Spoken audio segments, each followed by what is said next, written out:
Bismillahirrahmanirrahim. Assalamualaikum warahmatullahi wabarakatuh.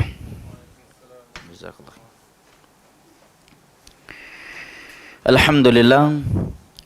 Wassalatu wassalamu ala Rasulillah wa ala alihi wa sahbihi wa sallama tasliman katsira. Amma ba'd. Falhamdulillah, puji dan syukur senantiasa kita panjatkan kehadirat Allah Jalla wa Ala yang telah berfirman, wa in ta'uddu ni'matallahi la tuhsuha innal insana lazzalumun kaffar. Dan kalaulah kalian menghitung-hitung akan nikmat Allah atas kalian, la tuhsuha, niscaya kalian tidak akan mampu menghitungnya. Innal insana lazzalumun kaffar. Sesungguhnya manusia itu pelaku kezaliman dan kekufuran. Salawat dan salam kita sanjung sajikan kepada Nabi besar kita, keluarga dan segenap sahabat-sahabat beliau, serta yang mengikuti mereka dengan kebaikan hingga hari kiamat, yang telah bersabda, may yuridillahu bihi khairan yufaqihu fid din. Barang siapa yang Allah inginkan kebaikan baginya, maka Allah akan fahamkan ia tentang agamanya. Ikhwanil kiram wa akhwati al-karimat yang ana cintai dan hormati, rahimani Allah wa iyyakum wa baraka fikum. Ahlan wa sahlan wa marhaban bikum. Kita bersyukur kepada Allah Jalla wa Ala atas nikmat pertemuan dan majlis yang mulia ini. Majlis di mana di dalamnya kita saling nasihat menasihati di antara kita, saling menuntun sesama kita menuju Allah Jalla wa Ala dan syurganya. Mudah-mudahan kita termasuk dari orang-orang yang Allah Jalla wa Ala kecualikan di dalam firman-Nya yang tertera di dalam surat Az-Zukhruf, al-akhillau yawma idzin ba'dhum li ba'dhin aduwwun illal muttaqin. Seluruh orang-orang yang saling cinta mencintai di dunia ini akan saling bermusuhan di antara mereka pada hari kiamat kelak. Illal muttaqin, kecuali orang-orang yang bertakwa kepada Allah Jalla wa Ala. Al-Imam Ibnu Katsir ketika menjelaskan ayat ini mengatakan, fa kullu sadaqatin wa sahabatin لغير الله عز وجل فإنها تضيع وتصير عداوة يوم القيامة أو فتنقلب عداوة يوم القيامة إلا ما كان لله فإنه دائم بدوامه. Maka seluruh pertemanan dan persahabatan yang bukan karena Allah, bukan di jalan Allah, maka akan berubah menjadi sebuah permusuhan di hari kiamat kelak di antara mereka. Kecuali yang karena Allah, maka itulah yang akan abadi karena Allah yang maha abadi. Mudah-mudahan kita juga termasuk ke dalam beberapa golongan yang Allah Jalla wa Ala firmankan di dalam sebuah hadis qudusi yang diriwayatkan oleh Al-Imam Tirmidzi dari Muaz bin Jabal radhiyallahu an. Allah Jalla wa Ala berfirman, wajabat mahabbati lil mutahabbina fiyya wal mutajalisina fiyya wal mutazawirina fiyya wal mutabadzilina fiyya. Sungguh telah pasti, telah wajib kecintaanku kepada mereka yang saling cinta mencintai sesama mereka karena aku. Mereka yang saling duduk-duduk sesama mereka karena aku. Mereka saling kunjung mengunjungi sesama mereka karenaku, dan mereka saling berbagi sesama mereka karenaku. Dan insyaallah ta'ala pertemuan dan majlis kita ini bukanlah karena kita ada hubungan nasab atau embel-embel daripada dunia lainnya. Tidaklah kita bertemu dan bermajlis saat ini kecuali karena undang-undang dasar kita yang satu, yaitu radhina billahi rabba wa bil islami dina wa bi Muhammadin sallallahu alaihi wasallam nabiyyan wa rasulah. Karena sungguh tiada hubungan nasab antara ana dan antunna semua. Ana daripada Banda Aceh, antum dari sini. Tidak ada hubungan nasab dan perkara dunia lainnya. Tetapi kita bertemu dan berkumpul saat ini dalam rangka at-tawasi bil haq wa tawasi bis sabr, dikarenakan Al-Quranul Karim dan sunnah Rasulullah sallallahu alaihi wasallam ala fahmi salafil ummah yang ada di dalam dada-dada kita insyaallah. Inilah yang mempertemu dan mengumpulkan kita saat ini. Ini menerangkan kepada kita benarnya firman Allah Jalla wa'ala yang tertera di dalam surat Al-Isra. Allah Jalla wa'ala berfirman, Inna hadzal Qur'ana yahdi lillati hiya aqwam. Sesungguhnya Al-Quran ini menuntun kepada sesuatu yang lebih kokoh, yang lebih kuat, yang lebih sempurna. Kata Imam Asy-Syanqiti di dalam kitab beliau Adwa'ul Bayan, tafsir Adwa'ul Bayan, dan beliau salah satu daripada gurunya Syekh bin Baz rahimahullah. Beliau mengatakan bahwa di antara bukti kebenaran firman Allah tersebut adalah di mana persaudaraan yang dibangun di atas nilai-nilai Al-Quran jauh lebih erat, jauh lebih kokoh, dan jauh lebih indah daripada persaudaraan yang dibangun di atas nasab belaka. Daripada persaudaraan yang dibangun di atas nasab semata. Ikhwan al-kiram wa akhwati al-karimat rahimani Allah wa iyyakum wa baraka fikum. Apabila kita telah bermajlis, maka hendaknya kita ketahui bahwa majlis kita tidak akan ada kebaikan dan keberkahan di dalamnya sedikit pun apabila kita tidak saling nasihat menasihati di antara kita. Di dalam surat An-Nisa, Allah Jalla wa'ala berfirman, La khaira fi kathirin min najwahum illa man amara bisadaqatin aw ma'rufin aw islahin bainan nas. Sungguh tiada kebaikan pada kebanyakan majlis-majlis mereka, kecuali majlis-majlis yang di dalamnya ada seruan kepada hal yang ma'ruf, ajakan kepada sedekah dan perdamaian di antara manusia. Di atas dasar inilah kita saling berloyalty di antara kita. Karena Allah Jalla wa'ala berfirman di dalam surat At-Taubah, wal mu'minuna wal mu'minatu ba'duhum awliya'u ba'd ya'muruna bil ma'ruf wa yanhauna 'anil munkar. Kaum mukminin dan kaum mukminat itu saling berloyalty di antara mereka. Bukti mereka berloyalty di antara mereka, berloyalitas di antara mereka adalah mereka saling mengajak kepada hal yang ma'ruf dan saling mencegah dari hal yang mungkar. Diriwayatkan oleh Imam Muslim dari Jarir Al-Bajali radhiyallahu an. Beliau mengatakan, bay'ana Rasulullah sallallahu alaihi wasallam ala iqamis salah wa ita'iz zakah wa nushi likulli muslim. Kami telah membaiat, mengambil perjanjian setia kepada Nabi sallallahu alaihi wasallam untuk senantiasa menegakkan salat, menunaikan zakat, dan memberikan nasihat untuk setiap individu muslim.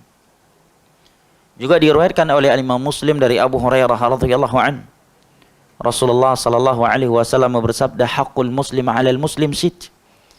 Hak seorang muslim atas muslim yang lainnya ada 6.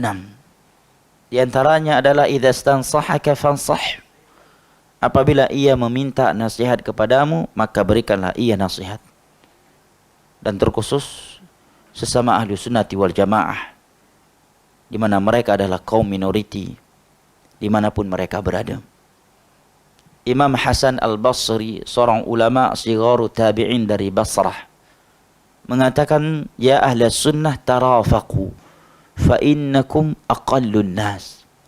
Wahai sekalian manusia, tarafaqu fima bainakum.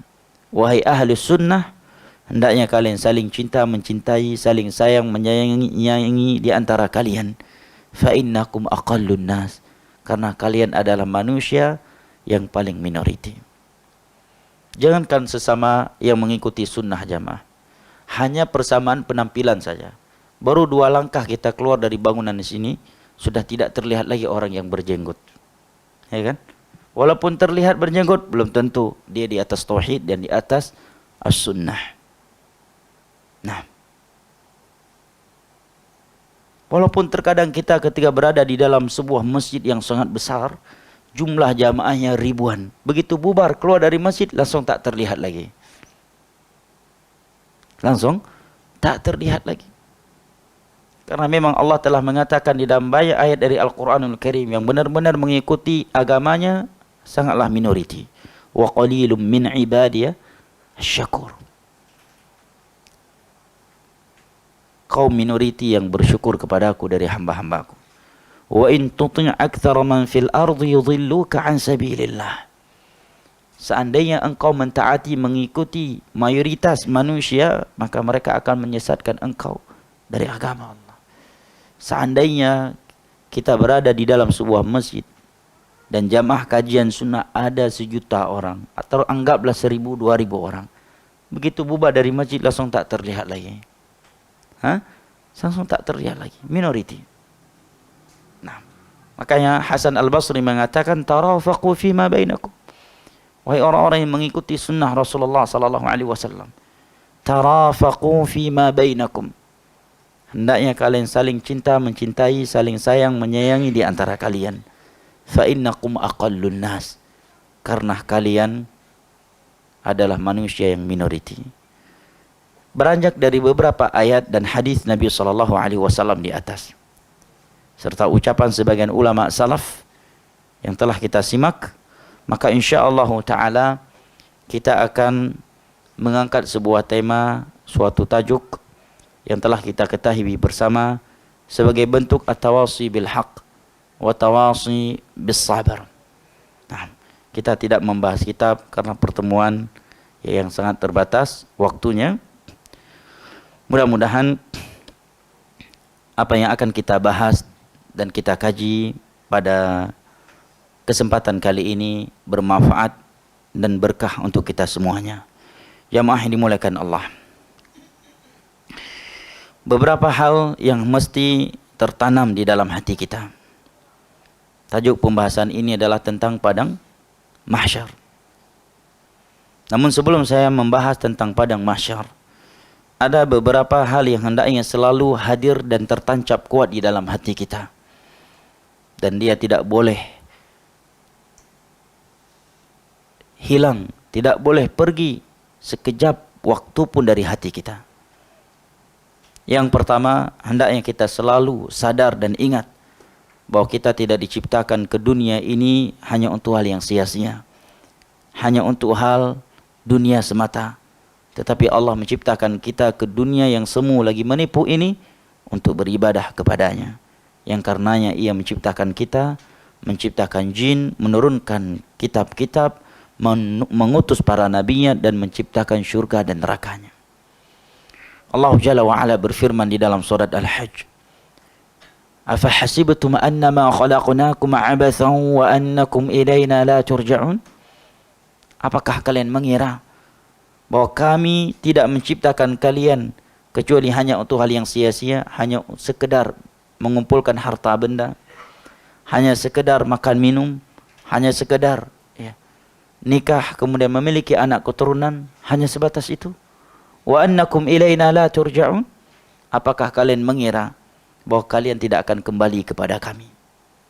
Memang secara lisan tak ada satupun yang mengaku muslim yang mengatakan bahwa dirinya diciptakan oleh Allah hanya untuk dunia dan bahwa dirinya tidak akan kembali kepada Allah. Secara lisanul maqal tidak ada seorang pun yang mengaku muslim mengatakannya.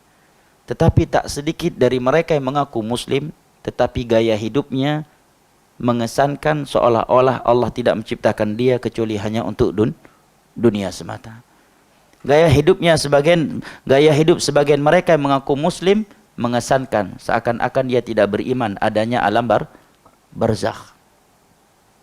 Gaya hidup sebagian orang yang mengaku muslim mengesankan seakan-akan dirinya tidak beriman adanya kematian, adanya padang mahsyar, adanya hari kiamat, adanya syurga dan neraka. Maka di dalam ayat ini Allah katakan, "Afa hasibtum annama khalaqnakum 'abathan wa annakum ilaina la turja'un?" Apakah kalian mengira bahwa kalian tidak diciptakan kecuali hanya untuk hal yang sia-sia, sekedar mengejar karir, populariti, mengumpulkan harta benda, dan setelah itu, setelah kematian kalian tidak akan kembali kepada kami untuk mempertanggungjawabkan apa yang telah kalian perbuat selama kalian hidup di dunia ini? Di dalam surat Az-Zariyat di akhir-akhir surat Allah Jalla wa Ala berfirman, "Wa ma khalaqatul jinna wal insa illa liya'budun." Tidaklah aku menciptakan jin dan manusia kecuali agar mereka beribadah kepadaku. Di dalam surat Al-Qiyamah Allah Jalla wa Ala berfirman, "Ayahsabul insanu ay yutraka suda." Apakah manusia mengira bahwa mereka akan dibiarkan begitu saja? Kata Imam Syafi'i, makna ayat ini sebagaimana yang dinukilkan oleh Imam Ibnu Katsir di dalam tafsir beliau, tafsir Al-Qur'anil Azim, di bawah ayat ini kata Imam Syafi'i, makna ayahsabul insanu ay yutraka suda ay la yu'mar wa la yunha. Apakah mereka mengira bahwa setelah mereka diciptakan ke dunia ini mereka tidak akan mendapatkan perintah dan larangan? Kita bekerja di suatu company, suatu perusahaan, ya, dan dimanapun selalu di dalamnya ada aturan, perintah yang harus kita kerjakan dan larangan yang harus kita tinggalkan. Dan mayoritas manusia disiplin, komitmen dengan peraturan yang ada di tempat tinggalnya yang dibuat oleh manusia.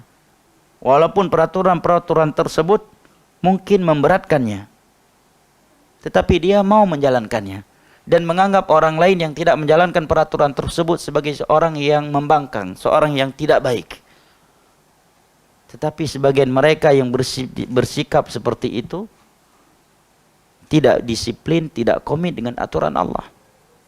Dengan aturan yang dibuat oleh manusia dia komit, dia disiplin. Disiplin di sini bahasanya disiplin juga, ya. Nah, dalam aturan kampaninya, dalam aturan pekerjaannya, dia disiplin.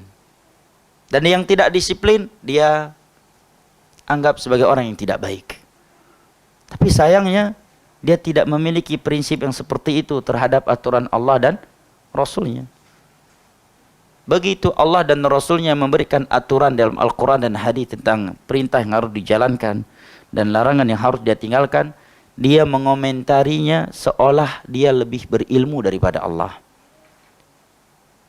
Tanggapan dia terhadap aturan Allah di dalam Al-Quran dan hadis mengesankan bahwa Allah bukan maha penyayang. Mengesankan bahwa Allah bukan maha hikmah. Dan seakan-akan Allah menzalimi hambanya. Dan seakan-akan dia lebih tahu tentang kebaikan dan kejelekan terhadap dirinya daripada sang penciptanya yang telah menurunkan aturan tersebut. Itu gaya hidup manusia hari ini, kan?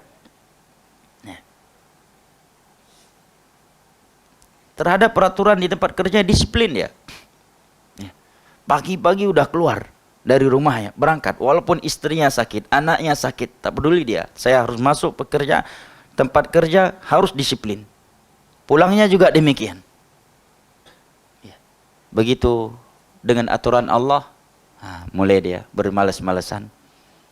Nah, bahkan sebagian orang memberikan syubhat, jangan terlalu kaku, jangan terlalu keras dalam beragama.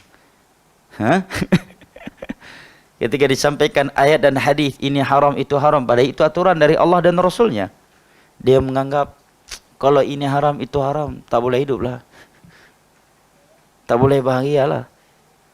Ya, bagaimana istri saya, bagaimana anak saya, bagaimana masa depan saya.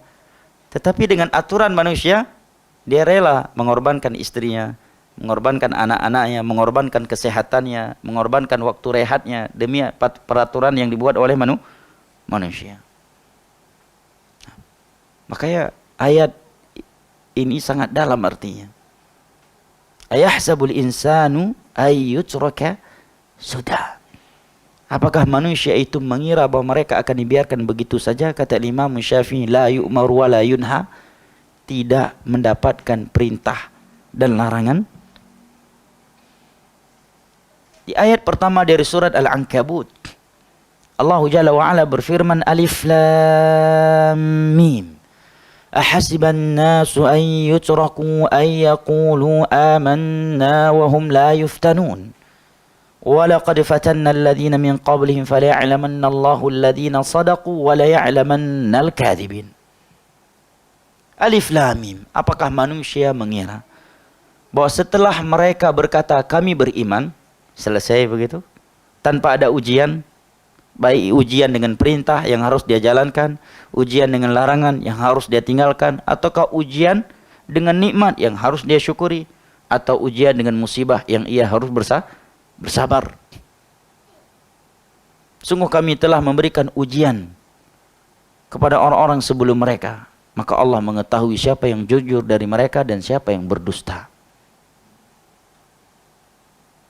Ini pendahuluan yang pertama.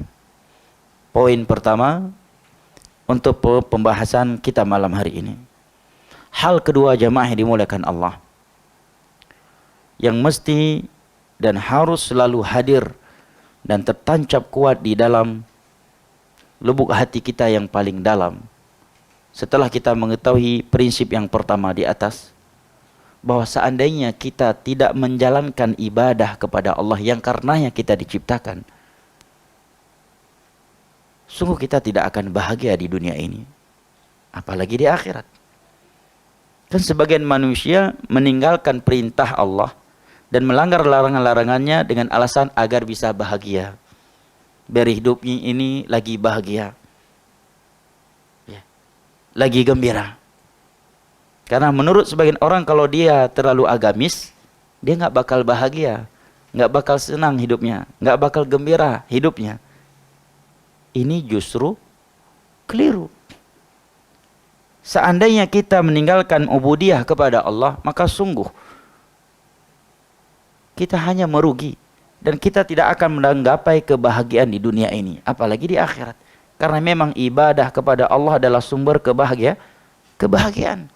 Di dalam surat An-Nahl ayat 79, Allah Jalla wa Ala berfirman, "Man 'amila salihan min dzakarin aw untha wa huwa mu'min, falanuhyiyannahu hayatan thayyibah wa lanajziyannahum ajrahum bi ahsani ma kanu ya'malun." Barang siapa yang melakukan suatu amalan yang saleh, dan suatu amalan, suatu ibadah itu dikatakan saleh apabila memenuhi dua syarat. Yang pertama, ikhlas karena Allah. Fa'budillaha mukhlishan lahuddin wa ma umiru illa liya'budullaha mukhlishina lahuddin innallaha la yaqbalu minal 'amali illa ma kana khalisan liwajhihi man 'amila 'amalan asyraka fihi ma'i ghairi taraktuhu wa syirkah. Dan sekian dalil lainnya dari Al-Quran dan hadis yang menerangkan bahwa amalan yang tidak ikhlas tidak diterima oleh Allah. Yang kedua, sesuai dengan sunnah Nabi SAW, man 'amila 'amalan laisa 'alaihi amruna fahuwa rad. Nah, Allah mengatakan di dalam ayat ke-79 dari surat An-Nahl ini bahwa barang siapa yang melakukan ibadah, amalan yang saleh, ia lakukan ikhlas karena Allah dan sesuai dengan tuntunan Nabi SAW, wa huwa mu'min, dan dia memiliki iman yang benar. Ya, iman yang benar itu bukan sekedar menghafal rukun iman ada 6. Kalau itu orang kafir pun hafal. Betapa banyak hari ini orang kafir yang studennya semenjak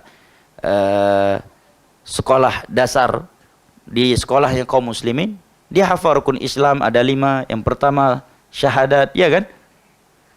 Rukun iman ada 6. Kalau sekedar itu belum menunjukkan iman seseorang itu telah benar. Tetapi dari 6 rukun iman tersebut, bagaimana pemahaman dia tentang iman kepada Allah? Jangan-jangan sejatinya dia belum memahami iman kepada Allah yang sesungguhnya. Iman dia kepada para malaikat, apakah telah benar ataukah tidak? Iman yang kepada para nabi, para rasul, iman tentang hari akhirat, iman tentang kitab-kitab yang Allah turunkan, dan iman tentang takdir. Makanya para ulama dalam kitab-kitab akidah membahas tentang akidah itu semuanya berkaitan dengan 6 rukun iman ini secara global. Semua kitab akidah membahas tentang 6 rukun iman ini. Dan semua penyimpangan dalam bab akidah kembali kepada salah satu dari 6 rukun iman ini secara umum. Semua penyimpangan akidah kembalinya kepada 6 rukun iman ini. Dan terkadang salah satu dari rukun yang ada pada 6 rukun iman ini tidak diimani, itu bisa menyebabkan seseorang tidak diterima Islamnya oleh Allah. Misalkan dia tidak mengimani salah satu dari rukun iman kepada takdir, dengan itu dia sudah dikatakan tidak mukmin. Sebagai contoh, kalau antum membuka kitab Sahih Muslim, Hadis yang pertama kali antum dapatkan adalah hadis yang dimana Abdullah ibn Mubarak dijumpai oleh beberapa masyarakat Irak dan beliau sedang tawaf di Ka'bah. Beberapa masyarakat dari Irak bertemu dengan beliau dan beliau sedang tawaf di Ka'bah. Mereka menyampaikan kepada beliau bahwa di Irak ada seorang tokoh yang ditokohkan oleh sebagian kaum muslimin bernama Ma'bad al-Juhani. Dia memiliki aqidah innal amra unuf. Apa innal amra unuf? Allah mengetahui sesuatu itu secara detail apabila telah terjadi. Seperti ucapan sebagian orang, kalau ulah terjadi baru dibilang takdir. Kalau belum terjadi itu bukan takdir katanya. Ya. Karena kalimat takdir itu mencakup 4 hal di dalam Islam. Yang pertama Alkitab, penulisan dalam Lauhul Mahfuz. Yang kedua Al-Khalq, segala sesuatu itu adalah ciptaan Allah. Ya. Yang ketiga adalah masyiah Allah dengan kehendaknya. Yang keempat adalah ilmu Allah. Jumlatan wa tafsila. Mendengar berita mereka tersebut, Abdullah bin Umar sedang di mana? Sedang tawaf di Ka'bah. Ya. Beliau langsung mengatakan, akhbirhum anni bari'um minhum wa annahum bura'u minni.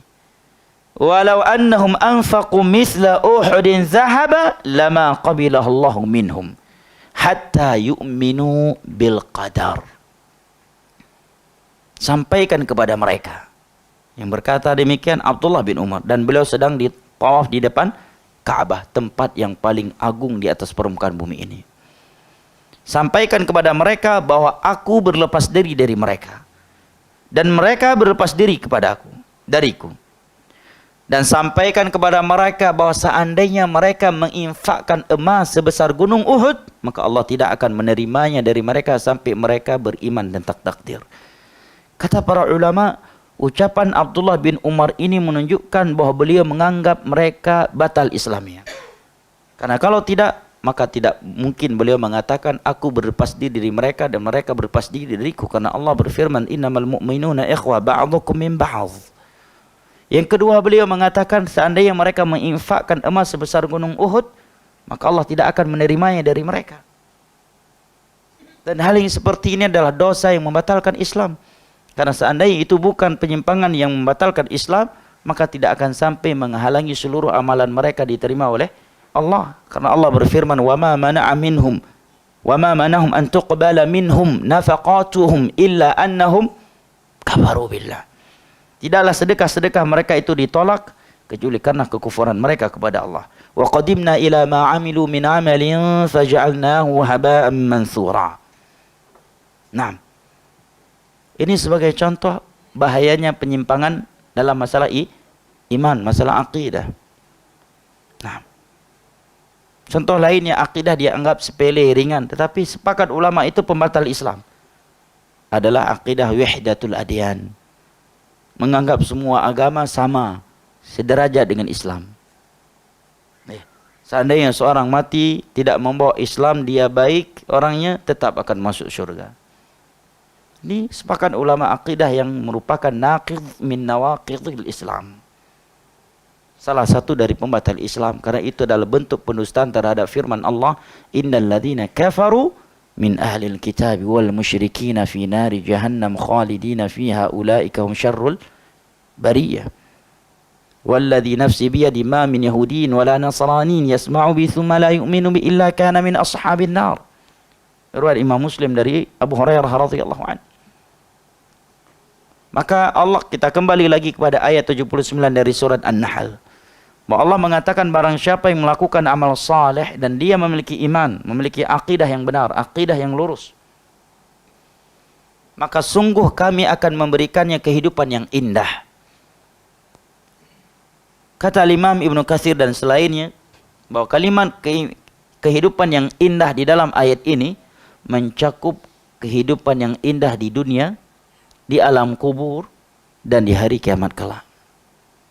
Dan kami akan membalasnya dengan sesuatu yang lebih baik dari apa yang telah ia perbuat. Ayat ini menjelaskan kepada kita bahwa beribadah kepada Allah adalah sumber kebahagiaan. Tapi sebagian manusia justru ingin meninggalkan ubudiyah kepada Allah ingin meninggalkan perintah-perintah Allah dan meninggalkan larangan-larangannya dengan tujuan agar hidupnya bisa lebih bahagia, agar dia lagi sukses di dunia ini, agar lebih tenang hidupnya. Padahal jelas-jelas Allah mengatakan ala bidzikrillahi tatmainnul qulub. Hati seorang manusia itu tidak akan pernah tentram, tidak akan pernah bahagia, tidak akan pernah tenang kecuali dengan mengingat Allah. Dan para ulama mengatakan zikrullah yang paling besar adalah tauhid. Adalah tauhid. Nah, di dalam hadis yang diriwayatkan oleh Imam Al-Bukhari dan Muslim dari Abu Hurairah radhiyallahu an, Nabi sallallahu alaihi wasallam bersabda, "Laisal ghina an kathratil 'ard, walakinnal ghina ghinan nafs." Kekayaan itu, kebahagiaan itu bukanlah dengan banyaknya harta benda. Betapa banyak orang yang jutawan mati bunuh diri. Jutawan, rumah tangganya tak bahagia, tak sakinah, tak mawaddah dan tak rahmah. Ya. Si istri dari pagi sampai malam enggak ada di rumah. Malam pun dia pergi sendirian, si suami pun pergi sendirian. Si istri ke disko sendirian, si suami juga demikian. Anaknya juga demikian. Tak ada kebahagiaan di rumah mereka.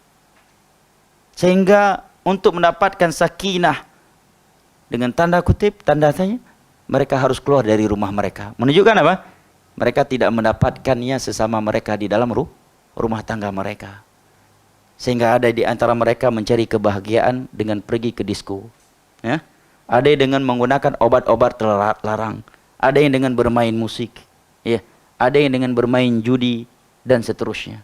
Ada yang traveling keliling dunia. Ada yang dengan mendaki, naik turun gunung. Ya. Cari kebahagiaan. Pulang ke rumah, tidur. Ingin dapat kebahagiaan lagi, keluar lagi dari rumah. Mereka tidak mendapatkannya sesama mereka. Kenapa? Karena mereka sudah meninggalkan sumber kebahagiaan yang sesungguhnya, yaitu menghambakan diri kepada Allah, beribadah kepada Allah Jalla wa'ala. Maka yang benar apa yang Nabi katakan, laisal ghina an kathratil 'arad, walakinnal ghina ghinan nas. Kekayaan yang sesungguhnya, kebahagiaan yang sesungguhnya itu bukan dengan harta benda. Betapa banyak orang yang jutawan tidak lebih bahagia daripada orang yang miskin. Sudah azan. Azan Isya. Kita sampai jam berapa? Oh, jam 9. Baik. Takhir Isya. Atamah. Naam. Betapa banyak orang yang miskin, rumah tangganya bahagia. Mesra dengan istrinya, romantis dengan istrinya, harmonis dengan anak-anaknya. Dan betapa banyak orang yang jutawan tidak harmonis dan tidak romantis rumah tangganya. Karena mereka tidak menghidupkan, tidak memakmurkan rumah tangga mereka dengan nilai-nilai iman dan amal soleh yang merupakan sumber sakinah, mawaddah dan rahmah. Wa innamal ghina ghinan nafs. Karena kekayaan yang sesungguhnya itu ada di dalam hati. Kalau hati belum bahagia, walaupun seseorang menjadi seorang jutawan, dia tidak akan bahagia walaupun dia sehat. Di dalam riwayat Ibnu Majah dengan sanad yang disahihkan oleh Syekh Al-Albani dari Zaid bin Thabit radhiyallahu an, Rasulullah sallallahu alaihi wasallam bersabda, "Man kanatil akhiratu hammah, farraqallahu jama'allahu syamlah, wa ja'ala al-ghina fi qalbihi, wa ta'tihi ad-dunya wa hiya raghimah, wa man kanatid dunya hammah, farraqallahu syamlah wa ja'ala al-faqra baina 'ainayhi wa la ya'tihi minad dunya illa ma kutibalah." Barang siapa yang menjadikan akhirat sebagai prioritinya, maka Allah akan indahkan seluruh urusannya. Urusan akhiratnya, urusan agamanya, urusan dunianya, Allah akan mudahkan. Kalau dia memprioritaskan akhiratnya. Dia tidak rela mengorbankan akhiratnya demi dunianya. Keutamaan kedua yang Nabi beritakan untuknya, wa ja'al ghina fi qalbi. Allah akan berikan kebahagiaan, kekayaan ke dalam hatinya. Walaupun orang lain menganggap dia orang termiskin, teruk hidupnya, kecil gajinya dan seterusnya, tetapi dia merasa justru dirinya lebih bahagia daripada orang lain, yang lebih bagus dunianya daripadanya. Kenapa? Karena kekayaan yang sesungguhnya sudah Allah berikan, yaitu kekayaan kebahagiaan di dalam hati.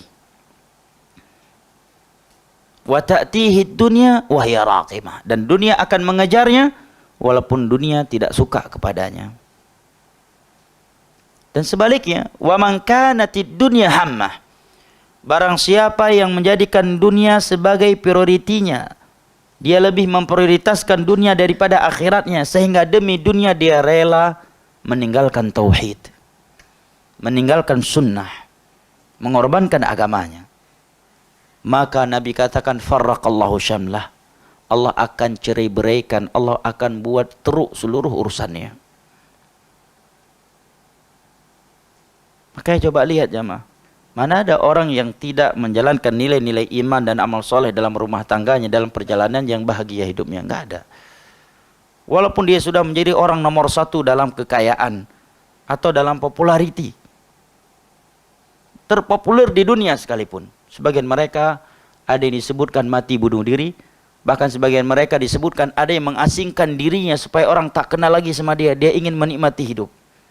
Siapa? Artis dunia yang disebutkan seperti itu. Katanya sebelum matinya dia sempat pergi mengasingkan dirinya. Ingin hidup tak dikenal oleh orang. Ingin menikmati sisa-sisa hidupnya. Penyanyi terkenal. Ya. Siapa? Yang dulu hitam kemudian operation menjadi putih. Masya Allah, masih mungkin hafalannya. Tahu juga ya. Ya, ada yang disebutkan demikian. Dia sebelum mati mengasingkan dirinya, Michael Jackson. Ya. Supaya orang tak kenal dia. Dia ingin hidup tenang. Subhanallah. Dan betapa banyak musisi-musisi terhebat mati bunuh diri. Karena mereka sudah sampai di puncak populariti. Di puncak kekayaan. Nah. Karena Nabi mengatakan farraqallahu syamlah, Allah akan cerai-beraikan seluruh urusannya. Rumah tangganya kacau. Pendidikan anak-anaknya kacau. Agamanya juga kacau. Wa ja'alal faqr baina aini, dan Allah akan gantungkan kemiskinan, kefakiran di dua matanya. Perhatikan bahasa Nabi. Ketika Nabi menyebutkan kekayaan, Nabi katakan apa? Kekayaan itu di hatinya. Ya. Ketika Nabi menyebutkan tentang kefakiran, Nabi sebutkan di depan kedua matanya. Ini menunjukkan kepada kita bahwa kekayaan yang sesungguhnya ada di hati, dan sumber kemiskinan, kefakiran adalah pandangan. Apa yang membuat seorang selalu merasa dirinya fakir? Karena dia selalu melihat kepada orang yang lebih kaya darinya. Selalu melihat kepada orang yang di atasnya. Makanya Nabi ketika menyebutkan tentang kekayaan, Nabi katakan fi qalbi, di dalam hatinya. Tetapi ketika Nabi menyebutkan kefakiran, Nabi katakan baina aini, di depan kedua matanya. Karena matalah sumber kefakiran. Setiap kali dia melihat orang yang di atasnya, pasti akan menilai dirinya masih fakir. Makanya di dalam hadis lain yang diriwayatkan oleh Imam Al-Bukhari dari Abu Hurairah radhiyallahu anhu, Nabi mengatakan unzur ila man huwa asfala minkum wa la tanzur ila man huwa fawqakum, dzalika ajdaru alla tazdaru ni'matallahi 'alaikum.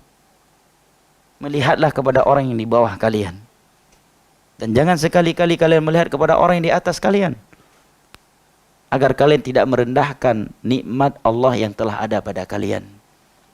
Nah, maka Nabi katakan Allah akan gantungkan kefakiran di depan kedua matanya.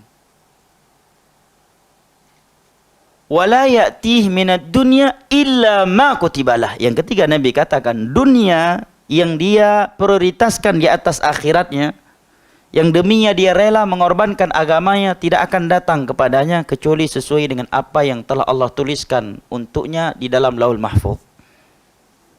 Kan ada sebagian orang meninggalkan dunia akhirat, mengorbankan salat, mengorbankan akidahnya demi mendapatkan dunia. Padahal dunia yang karenanya dia mengorbankan agamanya belum tentu dia dapatkan. Walaupun dia dapatkan tak lebih dari apa yang telah Allah tuliskan sebagai takdirnya. Dia berkehendak dapat $2.000 dalam sebulan, tapi Allah telah menakdirkan dalam mahfud jatah dia bulan depan RM100. Maka RM100 yang dia dapatkan, walaupun dia sudah mengorbankan agamanya, akidahnya, tauhidnya sudah dijual, sunnahnya dia sudah jual, dengan harapan punya penghasilan $2.000 dalam sebulan. Wala yatihi minad dunya illa ma kutibalah. Dunia yang karenanya dia rela mengorbankan agamanya, itu tidak akan datang kepadanya kecuali sesuai dengan apa yang telah dituliskan untuknya di dalam Lauhul Mahfuz 50.000 tahun sebelum Allah menciptakan langit dan dunia. Maka yang Allah sebutkan orang-orang yang hidup tanpa nilai-nilai iman dan amal saleh, hidupnya itu seperti binatang ternak, bahkan lebih buruk daripada binatang ternak. Itu bahasa Al-Quran. Mungkin kalau itu ucapan manusia, bukan ayat Al-Quran dan hadis, mungkin kita akan menganggap kasar sekali bahasanya. Ya, kotor sekali bahasanya. Tetapi itu bahasa Al-Quran. Ulaika kal an'ami bal hum adhallu sabila. Mereka yang tidak beriman dan tidak beramal soleh kal an'am, seperti binatang ternak. Dan itu fakta. Binatang, pada dia binatang enggak punya akal. Tak mau dia betinanya disentuh-sentuh oleh jantan lain. Betul? Monyet kalau melihat betinanya disentuh oleh monyet lain, berani mati dia. Tapi hari ini tak disentuh betina, disuruh orang lain untuk menyentuhnya.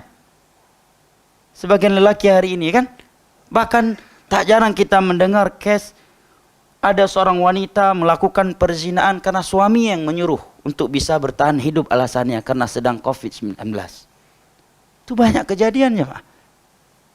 Dia melakukan perzinaan, suaminya yang mengantar dia ke tempat perzinaan dan suaminya yang menjemputnya untuk bertahan hidup, alasannya. Subhanallah. Bahkan sebagian mereka melakukan hal-hal yang berkaitan dengan syahwat, di mana binatang ternak sekalipun jijik kepada hal yang seperti itu. Balhum adhallu sabila, bahkan mereka akan lebih buruk, akan lebih sesat dari binatang ternak. Binatang ternak enggak ada yang tenang hidupnya, enggak ada yang bahagia hidupnya.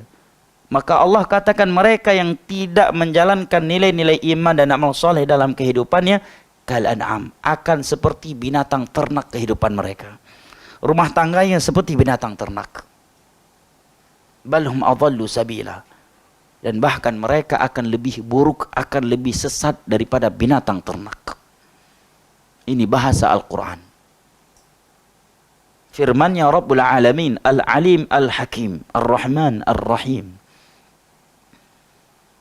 Ini hal kedua yang mesti tertanam di dalam hati kita sebagai seorang muslim dan muslimah.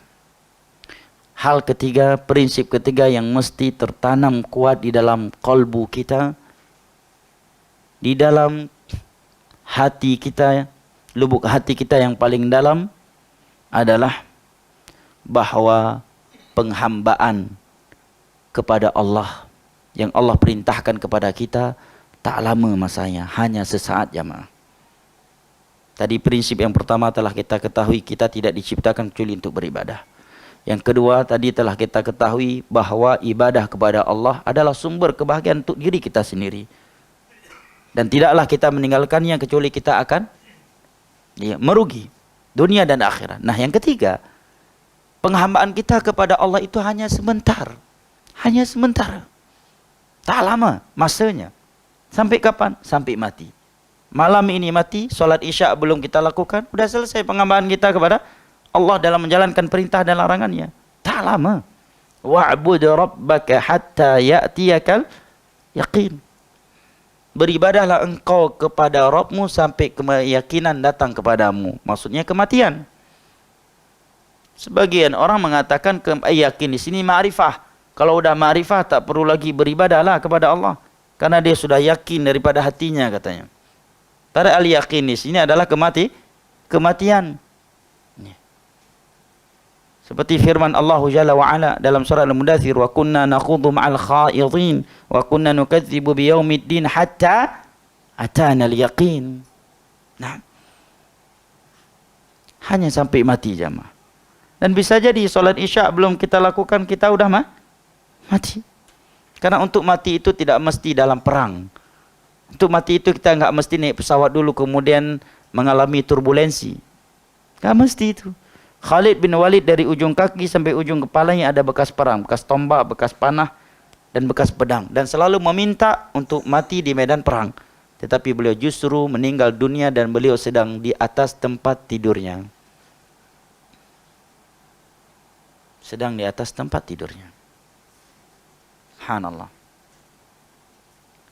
Dan Allah menyebutkan, "Ainama takunu yudrikumul maut walau kuntum fi burujin musyayyadah." Dimanapun kalian berada, maka kematian akan mendatangi kalian walaupun kalian sedang berada di dalam benteng-benteng yang sangat kokoh. Seandainya kita memiliki umur yang panjang, berapa sih umur kita yang panjang kira-kira? 60 sampai 70 tahun kan? Kan itu umur mayoriti umat Nabi Muhammad. Nabi sebutkan, "Inna a'mara ummati baina sittin wa sab'in wa qalilun man jawaza dzalik." Umur mayoritas umatku itu berkisar antara 60 sampai 70 tahun. Wa qalilun man jawaza dzalik. Sangat sedikit dari mereka yang umurnya lebih dari itu. Coba di sini siapa yang umurnya lebih dari 70 tahun? Ada? Ada? Satu orang kalaupun ada ya. Bapak udah lebih 70 tahun, Pak? 70. Masya Allah, udah banyak bonusnya, Pak. Mudah-mudahan orang tua kita ini termasuk dari orang yang Nabi katakan, khairun nas man tala umruhu wa hasuna amaluh. Manusia terbaik adalah yang panjang umurnya dan baik pula amalan. Tapi sangat sedikit lihat. Dari kita semua cuma satu yang umurnya 70 tahun. Bahkan sebagian survei menyebutkan, mayoriti manusia yang mati di dunia ini di bawah umur 40 tahun. Itu survei sebagian orang, saya baca. Nah kalau kita lihat fakta, tak jauh dari kebenaran, ya kan? Mayoritas orang di dunia ini di bawah umur 40 tahun atau di atas 40? Hah? Di bawah 40. Ya. Itu yang terlihat di tengah-tengah kita. Nah, anggaplah kita punya umur di dunia ini 60 sampai 70 tahun. Itu apabila kita bandingkan dengan waktu akhirat, maka 60 sampai 70 tahun itu sangat sebentar jamaah. Allah berfirman di dalam surat Al-Hajj, "Wa inna yawman 'inda rabbika ka'alfi sanatin mimma ta'udun." Satu hari di sisi Rabbmu itu seperti 1000 tahun di dunia ini. Satu hari notabene-nya berapa jam? 12 jam, ya kan? Maka berarti kalau kita mau kalkulasikan, kita perhitungkan 60 sampai 70 tahun waktu dunia ini ke waktu akhirat yang satu harinya seperti 1000 tahun di dunia ini, maka 60 hingga 70 tahun waktu di dunia ini tak lebih dari 1,5 jam waktu di akhirat. Tak lebih. Coba antum hitung. Coba antum hitung. Yang kuat matematiknya, ilmu matematikanya. Ilmu hitung-hitungnya 60 sampai 70 tahun dibandingkan dengan satu hari di akhirat yang panjangnya seperti 1000 tahun di dunia ini, dan satu hari notabene 12 jam. Maka umur 60 sampai 70 tahun di dunia ini tak lebih dari 1,5 jam waktu dia di akhirat. Tak lebih dari 1,5 jam. Belum lagi kalau kita membandingkan dengan satu hari di akhirat yang panjangnya Allah katakan khamsina alfasanah, seperti 50.000 tahun di dunia ini. Maka 60 sampai 70 tahun umur di dunia ini tak lebih dari 1 menit waktu di akhirat. Ambillah yang paling panjangnya tadi berapa? 1,5 jam. Berarti jamaah, waktu masa yang kita miliki untuk meraih syurga Allah dan untuk membebaskan diri-diri kita dari neraka Allah tak lebih dari 1,5 jam. Masih sempat untuk bermain-main, nak buat sia-sia? Bagaimana perasaan antum apabila dikatakan kepada antum, Anda punya masa 1,5, enggak usah 1,5 jam lah, 1 hari 1 malam. Apabila dalam 1 hari dan 1 malam ini, saudara tidak bisa memenuhi apa yang kami minta, maka Anda akan kami tangkap, kami penjara dan kami bakar hidup-hidup. Kira-kira sisa waktu 1 hari 1 malam lagi masih sempat enggak untuk bermain-main, buat sia-sia? Jangankan untuk berbuat sia-sia, untuk nak minum makan aja udah enggak bisa lagi, langsung kena stroke dia. Langsung pingsan dia mendengarkan berita yang seperti itu. Lalu bagaimana dengan masalah syurga neraka? Allah katakan waktu yang kalian miliki, masa kesempatan yang kalian miliki tak lebih dari 1,5 jam untuk meraih syurga Allah dan membebaskan diri kalian dari neraka Allah, dan waktunya sudah berjalan. Di dalam hadis yang diriwayatkan oleh Imam Muslim dari Abu Malik Al-Asy'ari radhiyallahu an, Nabi bersabda, "Kullun nasi yaghdu fabayi'un nafsahu famu'tiquha aw mubiquha." Seluruh manusia itu sedang berjalan. Tak ada istilah berjalan di tempat di dalam Islam. Semua kita sedang berjalan menuju kematian, menuju alam barzah, menuju hari kiamat, menuju syurga atau menuju neraka. Fabayi'un nafsah, semua mereka sedang berjuang mengorbankan dirinya. Semua manusia di dunia ini, baik yang muslim, yang non muslim, ya, yang soleh, yang fasik, yang kaya, yang miskin, yang sehat, yang sakit, yang muda dan yang kaya, semua mereka hanya melakukan satu dari 2 perjuangan. Tidak ada perjuangan yang ketiga di dalam dunia ini. Cuma ada 2 perjuangan.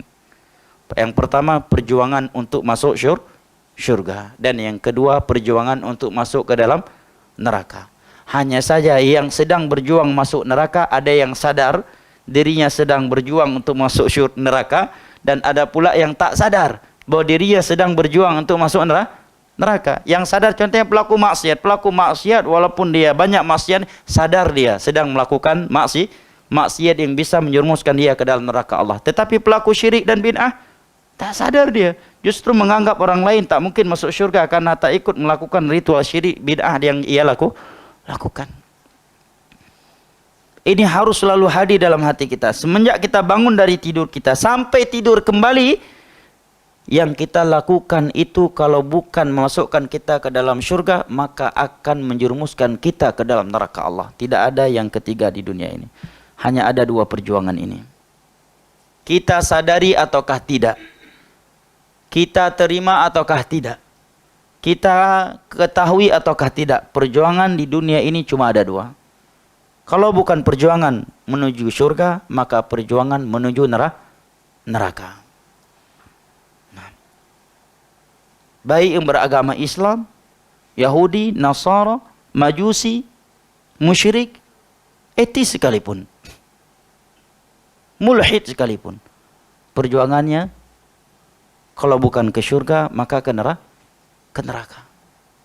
Apalagi kalau dia tidak bertauhid, tidak mengikuti sunnah, tidak melakukan amal saleh, maka perjuangan yang sedang dia lakukan adalah perjuangan menuju neraka. Maka jamaah dimulakan Allah, waktu yang kita miliki saat ini hanya 1,5 jam, enggak lebih dari itu. Walaupun kita lelah, penat beribadah, ingat, tak lebih dari 1,5 jam kita beribadah kepada Allah. Ayo semangat kita salat malam, salat tahajud, baca Al-Quran, nuntut ilmu, sedekah, ya, bekerja, mencari nafkah yang halal buat keluarga. Walaupun kita penat, lelah, ingat, tak lebih dari 1,5 jam. Ya. Kita diuji oleh Allah untuk menjauhi perzinaan, perjudian dan maksiat-maksiat lainnya. Sabarlah, tak lebih dari 1,5 jam masanya.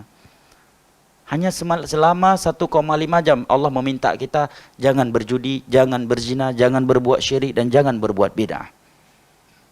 Anda mendapat ujian dengan kemiskinan, diuji oleh Allah, ya, dengan kemiskinan, rasa sakit, diuji oleh Allah, belum punya istri, udah 6 kali lamar masih tolak terus, ya. Ya, si akhwat juga demikian, dan sekian orang yang lamar kok nggak jadi-jadi, ya.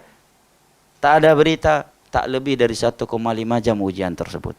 Jangan sampai demi kenikmatan dunia yang masa penggunaannya tak lebih dari 1,5 jam kita rela kehilangan telaga Nabi SAW.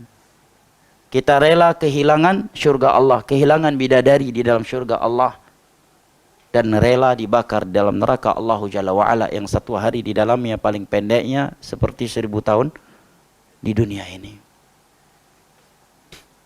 Tak lebih dari 1,5 jam, jamaah. Prinsip keempat jamaah dimuliakan Allah, yang mesti selalu tertancap di dalam hati nurani kita sebagai muqaddimah untuk pembahasan kita malam ini. Setelah kita memahami prinsip yang pertama, kedua, dan ketiga, maka yang keempat ini juga harus selalu kita hadirkan di dalam hati kita. Bahwa waktu yang telah kita gunakan untuk berbuat sia-sia, bermaksiat kepada Allah sudah cukup jamaah. Sudah cukup panjang masa kita bermaksiat kepada Allah. Ya, sudah saatnya kita berhenti dari bermaksiat kepada Allah. Sudah saatnya kita mendekat kepada Allah. Perhatikan ayat ke-16 dari surat Al-Hadid ini. Mungkin sebelum mendengar ayat ini terbesit di hati sebagian kita, kenapa harus begitu? Saya alhamdulillah enggak ada maksiat sehari-hari. Saya selalu sholat 5 waktu berjamaah. Ya, saya cari nafkah yang halal. Saya ikut kajian. Saya baik sama orang tua saya. Ya, mungkin dia tak merasa hal ini ya juga diutarakan kepadanya. Namun perhatikan ayat ini. Ayat ke-16 dari surat Al-Hadid. Ayat yang membuat seorang perompak ya atau perampok. Perampok di sini bahasanya perampok juga ya. Apa? Perompak. Beda dikit lah, beda O dengan A ya. Seorang perompak di masa tabi'in bertaubat karena mendengar ayat ini. Dan dia sedang merompak. Ya. Memanjat bangunan suatu rumah untuk merompak. Terdengar ayat berikut ini dari rumah, di dalam rumah, langsung turun, berhenti merompak, pergi ke Masjidil Haram, belajar, beribadah di sana sampai menjadi seorang ulama namanya Fudail bin Iyad. Fudail bin Iyad, perompak kelas kakap. Kelas kakap tahu istilah kelas kakap? Tak tahu ya? Perompak kelas berat. Nah. Ya. 6. Perompak kelas ya berat. Hah? Apa? Kelas atasan. Atasan kalau di Indonesia pimpinan, bos. Masya Allah. Beda bahasa tak apa. Yang penting tak beda agama. Ya. Perompak atasan. Fudail bin Iyad. Allah berfirman di ayat ke-16 dari surat Al-Hadid ini, alam ya'ninil ladzina amanu an takhsha qulubuhum li dzikrillahi wa ma nazala minal haqq wa la yakunu kalladzina utul kitaba min qablu fatala 'alaihimul amadu faqasat qulubuhum wa katsirun minhum fasiqun. Bukankah sudah saatnya bagi mereka yang beriman, perhatikan bahasa Al-Quran, bagi mereka yang beriman, Allah tak mengatakan bagi mereka Yahudi, Nasara, musyrik, etis, tak. Allah katakan bagi mereka yang beriman. Bukankah sudah saatnya untuk tunduk mengingat Allah, tunduk kepada kebenaran yang turun kepada mereka, dan janganlah mereka gaya hidupnya menyerupai ahlul kitab sebelum mereka, Yahudi dan Nasara. Keras tak bahasanya? Bayangkan kalau ada orang datang kepada antum mengatakan antum nih hidup di dunia ini jangan seperti Yahudi dan Nasara ya. Antum marah tak? Kalau ada orang cakap seperti itu. Apalagi antum baru keluar dari masjid, keluar dari surau, baru selesai sholat berjamaah, tiba-tiba ada kawan, bro, ente hidup di dunia ini jangan kayak Yahudi sama Nasara ya. Marah tak antum? Tersinggung Kenapa antum cakap seperti itu? Emangnya antum lihat anak baru keluar dari kasino? Ya kan? Emangnya anak baru keluar dari disko? Antum ngomong seperti itu. Tetapi kita nggak bisa marah. Tak boleh marah. Kenapa? Karena ini ayat Al-Quran. Yang berkata demikian kepada kita siapa? Sang pencipta kita. Rabbul Alamin. Kalau itu bukan ayat, bukan hadis, sekedar ucapan seorang ustaz, mungkin kita boleh marah lah.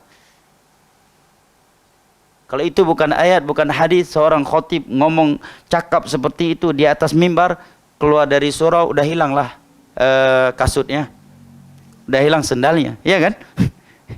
Marah jamaahnya.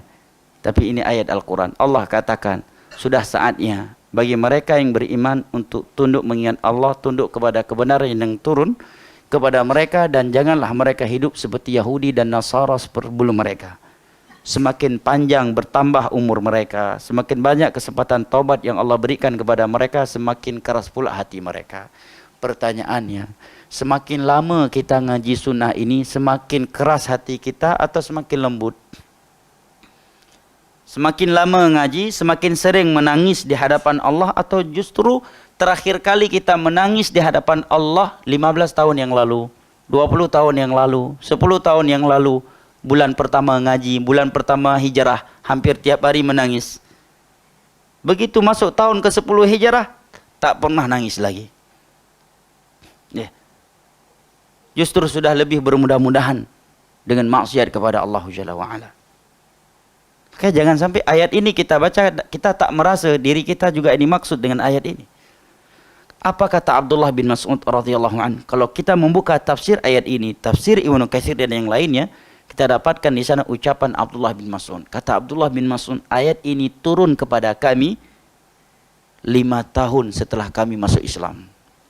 Apa kesimpulan yang boleh antum petik dari itu? Pembelajarannya adalah baru 5 tahun para sahabat Nabi masuk Islam, Allah sudah memberikan teguran yang seperti itu untuk mereka. Sedangkan kita semenjak lahir udah Islam. Mereka baru 5 tahun Islamnya, sudah Allah katakan, yang beriman, sudah saatnya kalian ingat kepada Allah. Sudah saatnya kalian kembali kepada Allah. Padahal selama 5 tahun para sahabat masuk Islam, hidupnya bukan di kasino, ya kan? Betul? Hidupnya bukan di dalam disko, bukan pemain judi, bukan penzina mereka, na'udzubillah. Ya. Selama 5 tahun mereka berjihad sama Nabi, beribadah bareng Nabi, sehari-hari bareng Nabi. Ya. Selalu sama Nabi. Ya. Salat pun di belakang Nabi. Ya. Kajian, Nabi yang berikan kajian, yang memberikan tazkirah Nabi. Teman sehari-hari Abu Bakar, sahabat-sahabat Nabi yang lainnya. Bersamaan itu Allah katakan kepada mereka, yang beriman, kalian sudah saatnya mengingat Allah. Sudah saatnya kalian tunduk kepada kebenaran yang turun kepada kalian. Dan kalian tidak pantas hidupnya seperti Yahudi dan Nasara. Semakin bertambah usianya, semakin banyak kesempatan tobat yang Allah berikan kepadanya, semakin keras pula hatinya. Dengan justru semakin lama ngaji, semakin jarang solat tahajud, semakin jarang menangis, semakin jarang baca Al-Quran, semakin sulit bersedekah, semakin jarang nuntut ilmu agama. Kalau iman kita benar, semakin senior, semakin lama kita hijrah, pasti kita semakin istiqamah, semakin sempurna beribadah kepada Allah, semakin sering menangis di hadapan Allah. Manusia yang paling sempurna imannya dan ibadahnya dari kalangan para sahabat Nabi siapa? Adalah seorang yang paling duluan masuk Islam, Abu Bakar radhiyallahu anhu. Beliau orang yang paling lama ngaji. Orang yang pertama kali ngaji, ikut kajian, hijrah, memperjuangkan dakwah sama Nabi di Mekah. Apakah ketika sudah hijrah ke Madinah beliau menganggap, saya ni seniority ni, senior ni, kalian junior-junior ni semangatlah ngaji, ikut-ikut tazkirah. Kami ni udah lama dulu di Mekah, kami panitia tazkirah, kami panitia daurah lah. Kalian ni baru-baru ngaji ni semangatlah, kami udah lama dulu 13 tahun di Mekah, kalian belum ada. Apakah seperti itu Abu Bakar? Tak. Di Madinah beliau juga yang paling semangat mengaji, belajar, beribadah kepada Allah. Bahkan Aisyah mengatakan, kana Abu Bakar idza qara'al Qur'an akhadahul buka. Abu Bakar itu setiap kali baca Al-Quran selalu menangis. Nah, di antara kita setiap baca Al-Quran tak pernah menangis. Selama dia hidup, selama dia baca Al-Quran di dunia ini, tak pernah menangis sekalipun ketika baca Al-Quran. Tidakkah kita khawatir terhadap kemunafikan yang ada di hati kita? Kepada mereka Allah katakan, bukankah sudah saatnya bagi mereka yang beriman untuk tunduk mengingat Allah, tunduk kepada kebenaran, dan jangan seperti Yahudi dan Nasara hidupnya di dunia ini. Semakin bertambah umurnya, semakin lama beragama, semakin banyak kesempatan taubat yang Allah berikan, semakin keras hatinya. Dalam tak ini ayat? Dalam, pedas isi ayat ini. Ya. Pedasnya mah tajam sekali. bahasa Al-Quran dalam ayat ini. Sehingga Abdullah bin Mas'ud mengatakan ayat ini turun kepada kami 5 tahun setelah kami masuk Islam.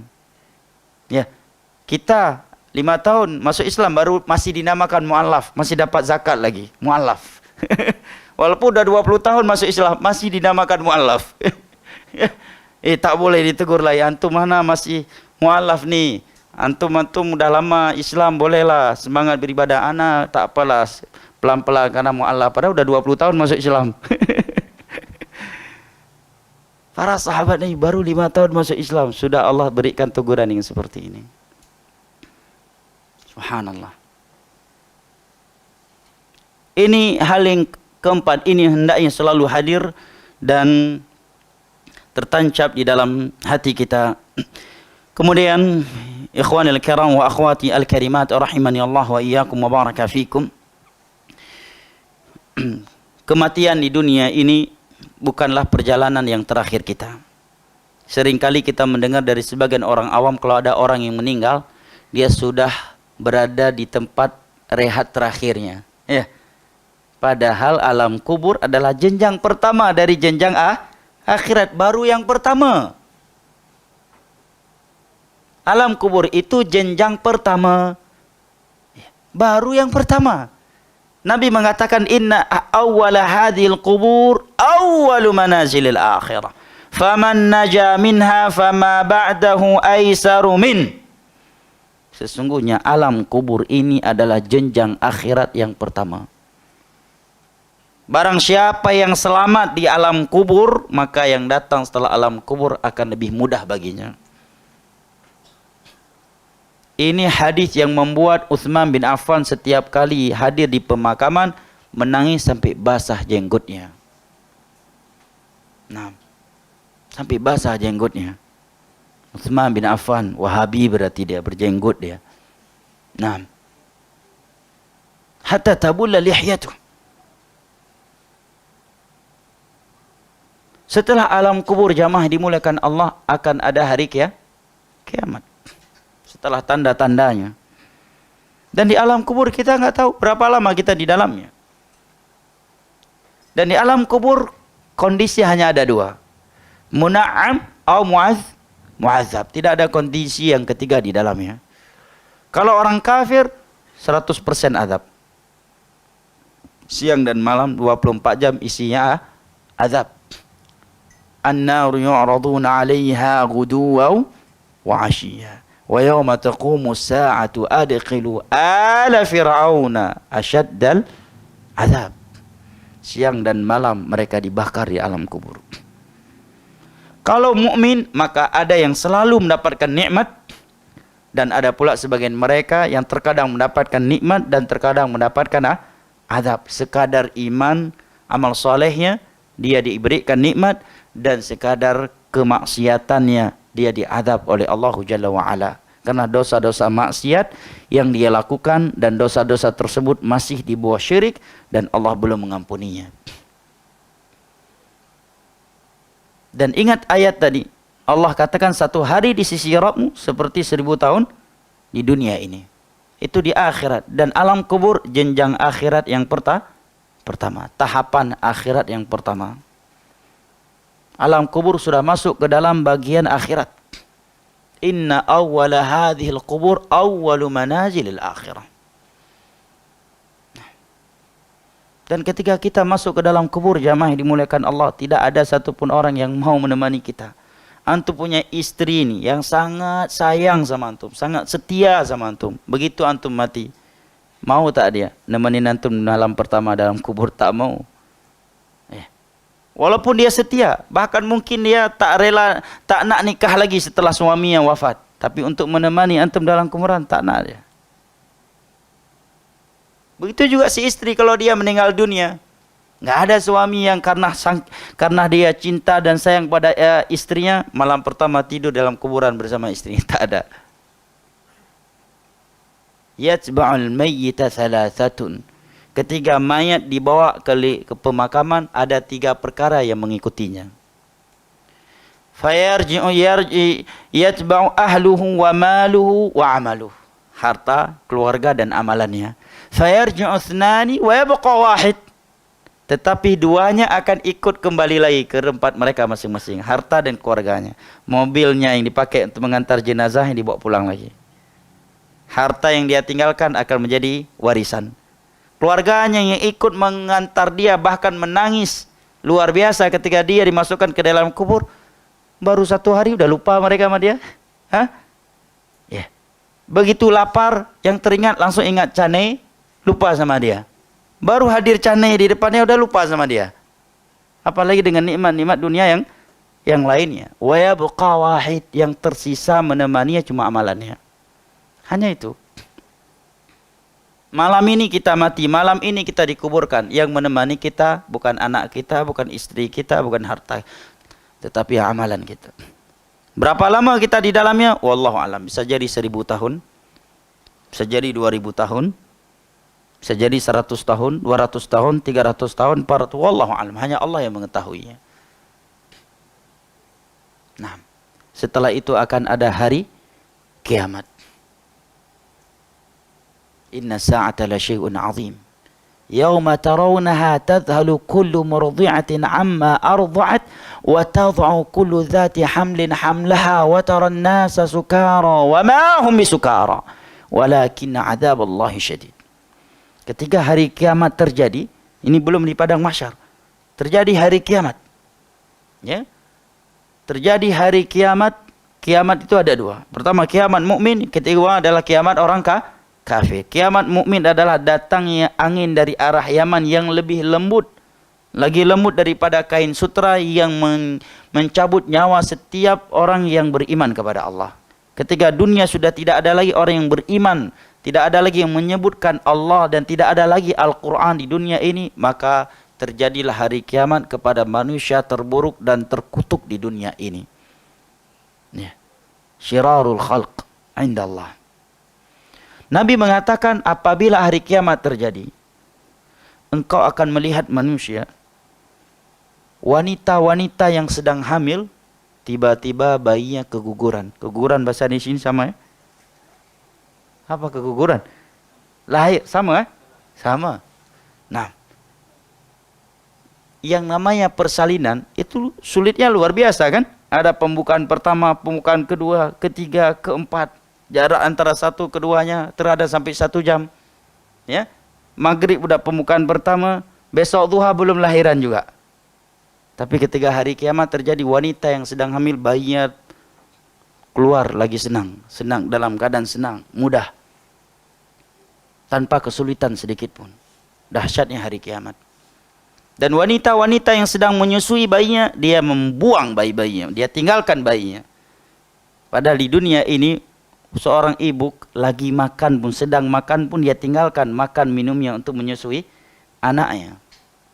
Baru masuk ke kamar mandi untuk buang hajat, langsung dia keluarkan mendengar suara tangisan bayinya untuk menyusuinya. Tapi di hari kiamat enggak.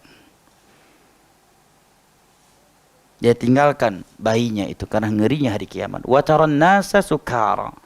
Engkau akan melihat manusia saat itu seperti orang yang sedang mabuk. Wa ma hum bisukara. Padahal mereka tak mabuk. Tetapi karena azab Allah yang sangat pedih. Kemudian mereka digiring, dibangkitkan dari kuburan, digiring ke padang mahsyar.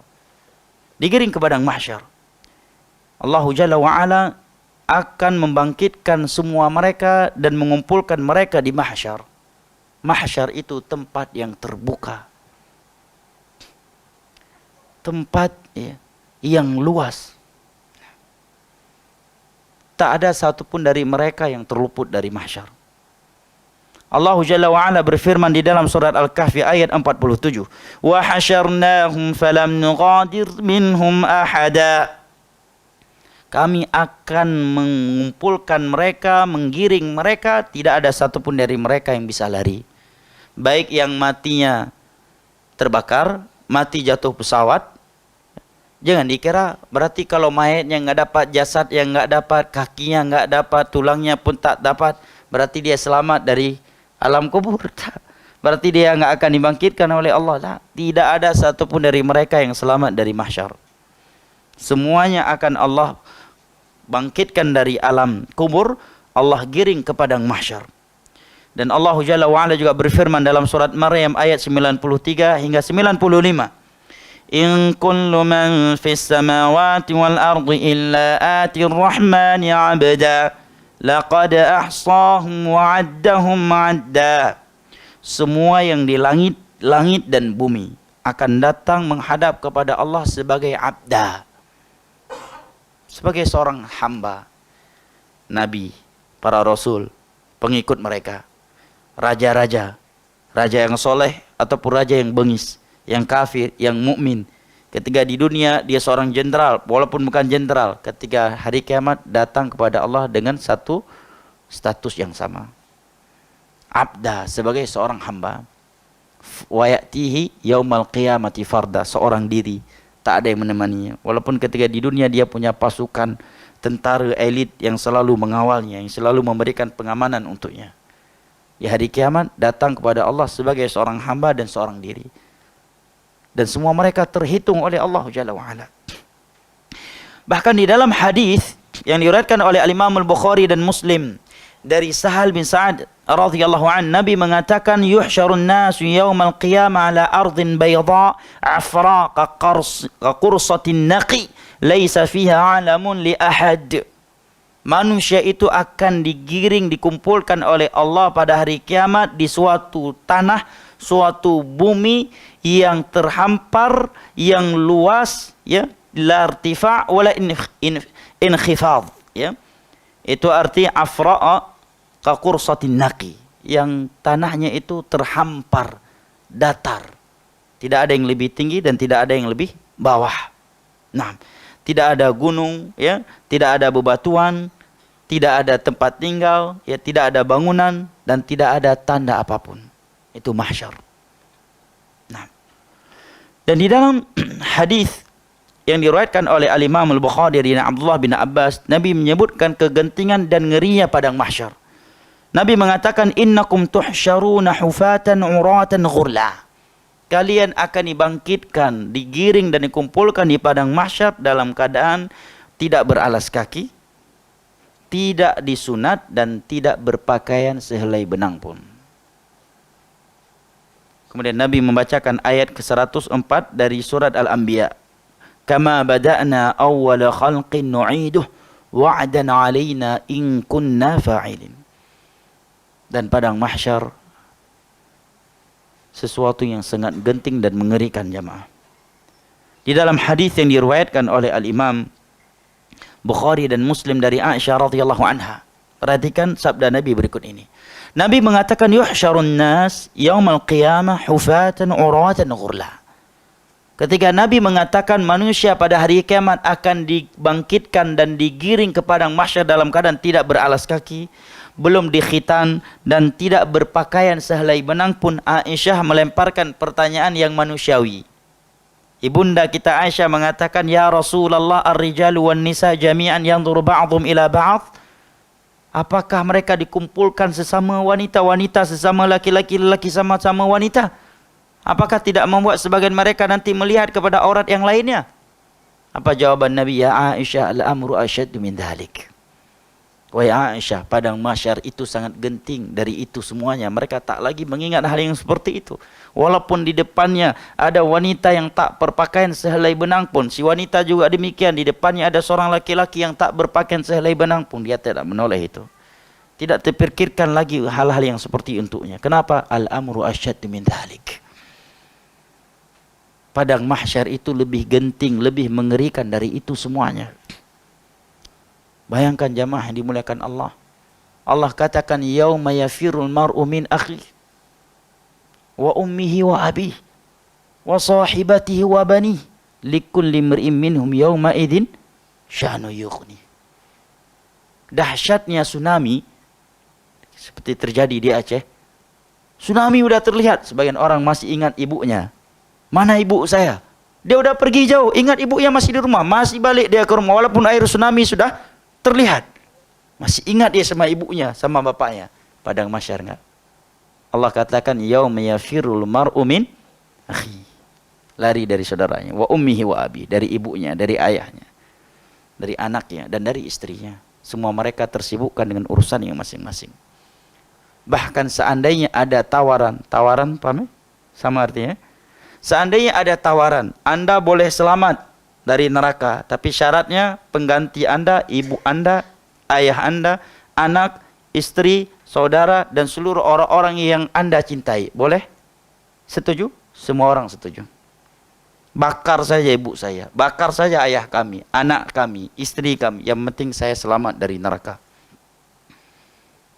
Yawaddul mujrimu law yaftadi min azabi yaumi idzim bibani wa sahibatihi wa akhihi wa fasilatihi allati tu'wi wa man fil ardi jami'an thumma yunji. Mereka al-mujrim yang banyak melakukan maksiat ketika di dunia pada hari itu berangan-angan, bercita-cita seandainya dia bisa menjadikan ayah, ibu, istri, anak dan seluruh orang-orang yang dahulunya pernah mencintainya, membantunya sebagai tebusan dia dari neraka Allah. Dahsyatnya hari kiamat jemaah. Di dalam hadis yang diriwayatkan oleh Imam Muslim dari Miqdad ibn al-Aswad radhiyallahu an, Nabi SAW bersabda, "Yutudna syamsu yaumal qiyamati minan nas qadral mil." Matahari didekatkan kepada manusia di padang mahsyar di hari kiamat itu sejarak 1 mil. Sekarang jarak matahari dari bumi berapa ribu mil? Masih ingat pelajaran sekolah dasar dulu? Udah pada lupa ya? Berapa mil? 149.000 mil. Juta mil. Bayangkan apabila matahari didekatkan kepada manusia dengan jarak 1 mil. Sekarang aja yang jaraknya begitu jauh, kalau sedang puncak panas bagaimana rasanya? Paling pas antum umroh ya, puncak panas 45 derajat Celcius. Bahkan di Yaman terkadang bisa 45 hingga 40 sampai 45 derajat Celcius kalau di Aden tuh. Subhanallah. Belajar seperti dalam kondisi enggak ada aircon, tidak ada kipas angin, baju putih, pakai waktu duha, sholat asar udah kuning bajunya. Itu pas kami di Yaman karena berkeringat belajar. Nah, lalu bagaimana di padang mahsyar jemaah?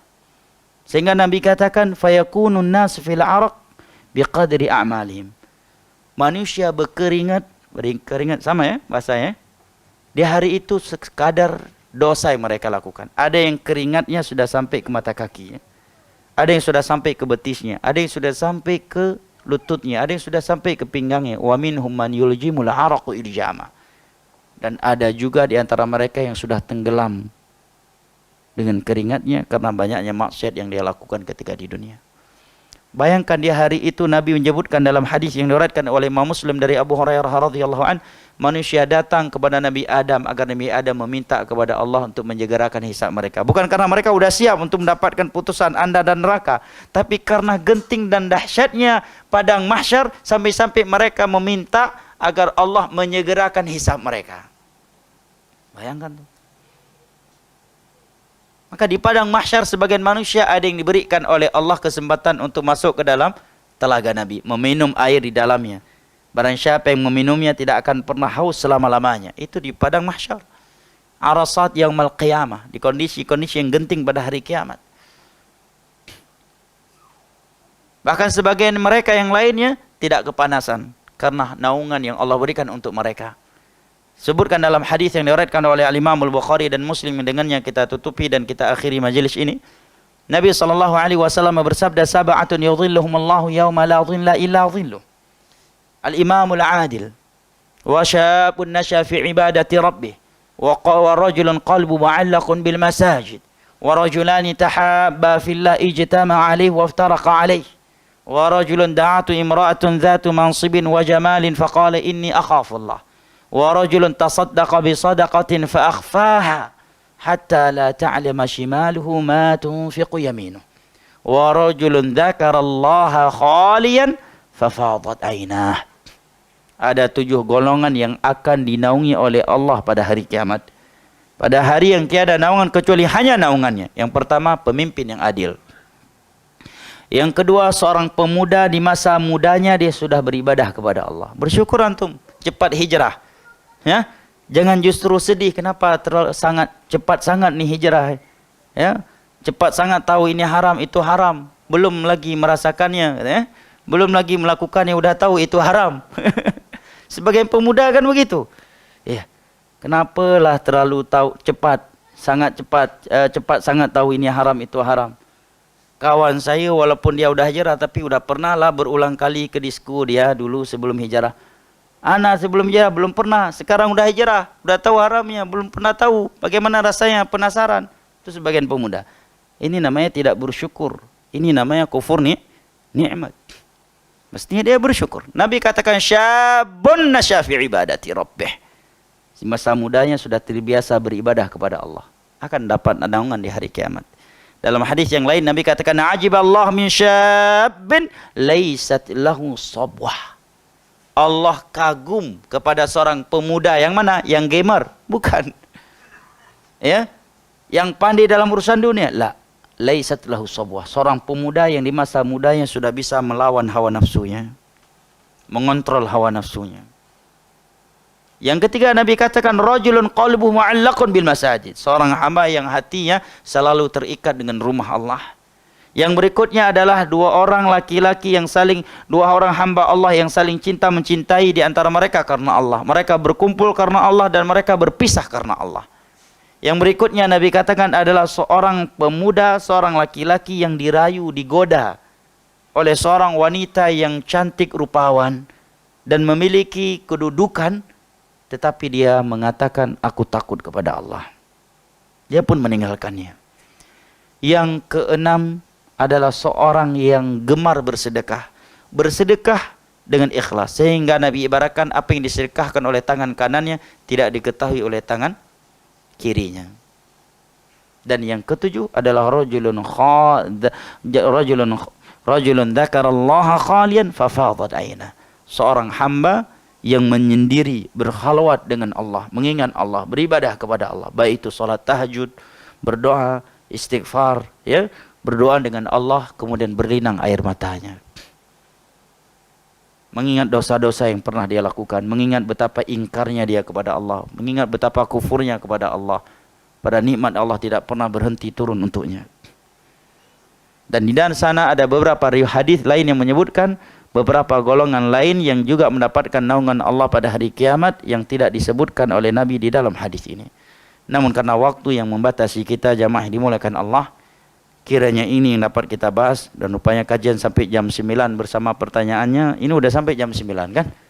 Tapi insyaAllah mudah-mudahan Allah pertemukan di waktu yang lain, dan jika ada pertanyaan-pertanyaan insyaAllah di kesempatan yang lain.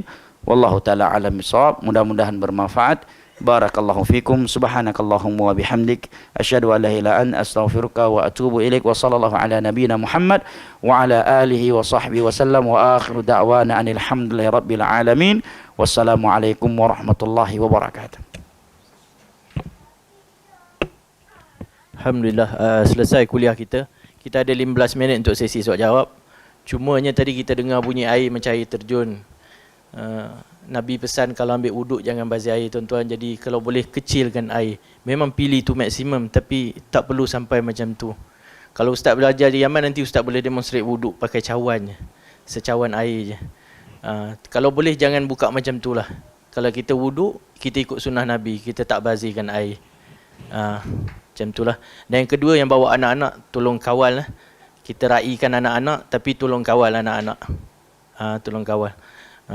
Nanti orang komplain saya yang kena tanggung. Jadi saya merayu minta kerjasama lah. Minta kerjasama. Jadi insyaAllah kita ada sesi soal jawab. Boleh, siapa nak tanya soalan boleh. Dan untuk sesi soal jawab kita dah matikan live. Ustaz bagi tahu matikan live, jadi kalau siapa nak tanya soalan boleh dipersilakan. Fadhal. Tanya, jangan malu sementara ustaz ada.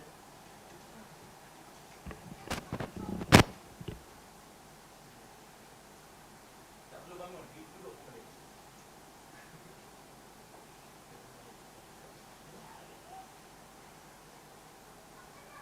Ustaz. Naam. Apa pandangan Ustaz tentang tambahan lafaz Sayyidina dalam solat ke ataupun azan? Sebab sebahagian kata dia ada dalam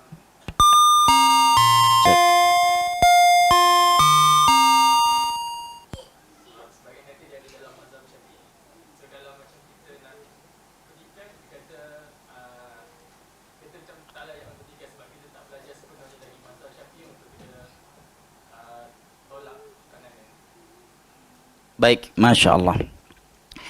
Kitab yang sangat bagus tentang salawat kepada Nabi SAW adalah karya Imam Ibn Qayyim. Kitab yang sangat tebal yang membahas tentang salawat kepada Nabi SAW. Baik, secara umum salawat kepada Nabi SAW itu terbagi dua. Yang pertama salawat mutlaqah, yang kedua adalah salawat al-muqayyadah. Salawat secara umum, ya, kapanpun dan dimanapun secara umum kita dianjurkan memperbanyak salawat kepada Nabi, atau di waktu khusus seperti di hari Jumat. Nah, dalam kondisi yang seperti ini tidak ada batasan jumlah tertentu dan konteks harus seperti salawat Ibrahimiyah. Walaupun para ulama menyebutkan salawat Ibrahimiyah itulah yang paling afdal, maka boleh dia menambahkan Sayyidina atau tidak. Allahumma salli wa sallim wa barik ala nabiyyina wa syafi'ina wa khalilina wa sayyidina, enggak masalah. Tetapi dalam salawat muqayyadah yang sudah ada konteks khususnya dalam azan, ya, dalam salat tasyahud, ini tak boleh dia tambahkan. Karena ini konteks yang sudah khusus. Makanya kalau antum buka kitab sifat salat Syekh Al-Albani, di akhir sifat salat, ketika beliau menyebutkan, jika saya tidak salah ingat, ada 7, ya, jika anda tak salah ingat, ada 7 konteks salawat kepada Nabi di akhir tasyahud. Tidak ada satupun riwayat tersebut yang menyebutkan kata Sayyidina. Nah, kalau ada yang berkata itu dalam mazhab Syafi'i, kita katakan berikan dalilnya. Sebutkan hadis yang sahih dalam hal tersebut. Nah, kalau ada hadisnya kita amalkan. Kalau tidak ada hadisnya, Imam Syafi'i yang telah berpesan, idza sahal hadis fahuwa mazhabi. Kalau hadisnya sahih, itulah mazhabku. Kalau hadisnya tak sahih, tak ada, berarti itu bukan mazhabnya Imam Syafi'i. Kalau ada yang berkata, berarti antum tak memuliakan Imam Syafi'i. Siapa yang buat kaedah seperti itu? Kalau tidak mengikuti mazhab Imam Syafi'i, berarti kita tak memuliakan Imam Syafi'i. Dari mana kaedah seperti itu? Dari mana anda dapatkan kaedah itu? Imam Syafi'i sendiri tidak memberikan kaedah seperti itu. Memuliakan para ulama adalah dengan mengikuti dalil. Bahkan mereka tak senang, tak suka kalau ada yang mengikuti mereka tanpa dalil. Ada kitab bagus yang untuk dibaca oleh seorang talibul ilm. Tulisan karya Syekh Abdul Muhsin Al-Abbad, tipis. Judulnya Ahammiyatu At-Tafsir wal Fiqh wal Hadis. Sana beliau sebutkan beberapa ucapan dengan riwayat yang sahih, di antara Imam Ahmad. Kata beliau, jangan kalian mengikuti pendapat Imam Syafi'i, Imam Malik, Sufyan Ats-Tsauri dan seterusnya, tetapi lihatlah apa dasar ucapan mereka. Kalau jelas dasarnya, dalilnya, ambillah. Kalau tidak, maka tak wajib kalian ikuti. Imam Malik sendiri mengatakan, kullun raddun wa mardudun ali. Setiap ulama ada yang harus diterima ucapannya, pendapatnya, dan ada yang harus ditolak. Imam Malik buat kaedah seperti itu. Habla andai kita menerimanya, kita meninggalkan mazhab Imam Syafi'i, dikatakan berarti anda tidak memuliakan Imam Syafi'i. Kita katakan kalau anda mengambil pendapat Imam Syafi'i, rupanya pendapat Hambali, Hanafi, Maliki berbeda, berarti anda enggak memuliakan mazhab Maliki yang lebih senior daripada Imam Syafi'i. Berarti anda enggak mengikuti mazhab Hanafi yang lebih senior darinya. Jadi enggak jelas kaedahnya. Nah, dan pada hari ini banyak orang-orang yang menggunakan kata-kata mazhab ikut mazhab yang sejatinya ingin menjauhkan para penuntut ilmu agama dari para ulama kibar di masanya, sehingga mereka mudah ditarik ke pemahaman ini, ditarik ke pemahaman itu. Kemudian sebagian orang yang enggak jelas di mana belajarnya, siapa gurunya, dan umurnya masih sangat muda, tiba-tiba udah dikatakan pakar fikih. Hanya sekedar mengajarkan fikih mazhab Syafi'i, langsung jadi ahli mazhab Syafi'i. Anda juga bisa ambil mata Nabi Syuja, ambil kitab-kitab fikih dalam mazhab Maliki, Hanafi, ngajarkannya, langsung jadi pakar Maliki gitu. Sebagian mereka sekarang membawa tentang fikih seolah-olah Syekh bin Baz orang bodoh fikihnya, Syekh Utsaimin bodoh fikihnya, Syekh Al-Albani tak tahu apa-apa.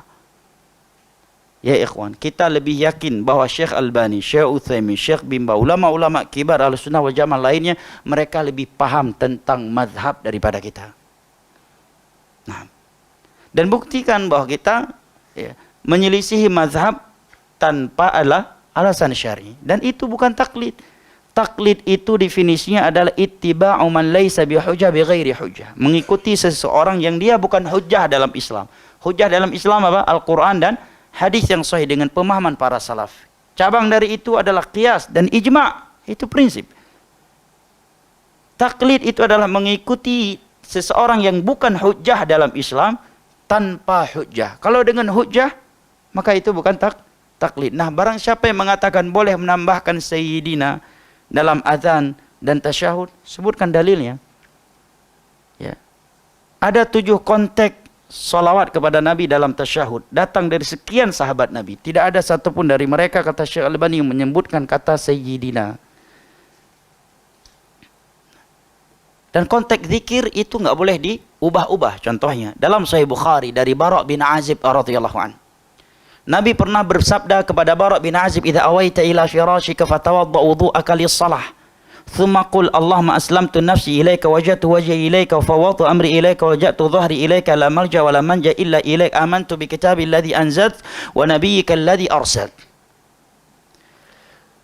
Wahai Bara' bin Azib, kalau kamu nak tidur, berwuduklah seperti wudukmu untuk salat. Kemudian bacakan doa ini. Di akhir doa tadi Nabi sebutkan apa? Amantu bi kitabil ladzi anzalt wa nabiyyika alladzi arsalt. Bara' mengubahnya menjadi wa rasulikal ladzi arsa. Artinya sama kan? Nabi katakan jangan kamu ubah. Kamu ucapkan, cukup kamu ucapkan wa nabiyyikal ladzi arsa. Jangan kamu ubah wa rasulikal ladzi arsa. Kata Syekh Mukbil menunjukkan lafaz-lafaz zikir itu enggak boleh diubah.